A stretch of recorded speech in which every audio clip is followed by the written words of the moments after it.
बिस्मिल्लाहिर्रहमानिर्रहीम। अस्सलाम वालेकुम नाज़रीन, नई वीडियो में खुश आमदीद ख़वातीन और हज़रात। और यहाँ पर आपको बताते चलें, कराची शहर से आई है बहुत ही अफसोसनाक खबर। और आपको बताते चलें कि कराची में सुपर हाईवे पर नूरियाबाद में मुसाफिर बस और ट्रेलर के दरमियान में तसादुम हो जाने की बुनियाद पर 5 अफराद जाँ बहक हो गए। जी हाँ ख़वातीन और हज़रात, आपको बताते चलें कि यहाँ पर कराची में इंतहाई अफसोसनाक वाक़या पेश आया, जहाँ पर नूरियाबाद में मुसाफिर बस और ट्रेलर के दरमियान में तसादुम की बुनियाद पर मुतअद्दिद अफराद ज़ख्मी हो गए हैं, जिसके बाइस यहाँ पर तमाम तर ज़ख्मियों को करीबी हस्पताल भी मुंतकिल कर दिया गया। आपको बताते चलें कि जो 5 अफराद जाँ बहक हुए हैं उनके लवाहिकीन को भी बुला लिया गया। और इसी के साथ साथ यहाँ पर ज़राए के मुताबिक बताया गया कि हादसा इंतहाई तेज़ रफ्तारी के बाइस यहाँ पर रोड पर पेश आया।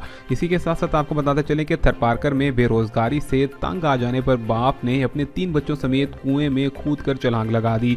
और इसी के साथ साथ यहाँ पर बाप और तीनों बच्चों को, उनकी लाशों को भी वहाँ से निकाल लिया गया। ख़वातीन और हज़रात, यहाँ पर मज़ीद मालूमाती अपडेट से जुड़े रहने के लिए हमारे चैनल को सब्सक्राइब, लाइक और शेयर करना मत भूलिए। अल्लाह हाफ़िज़।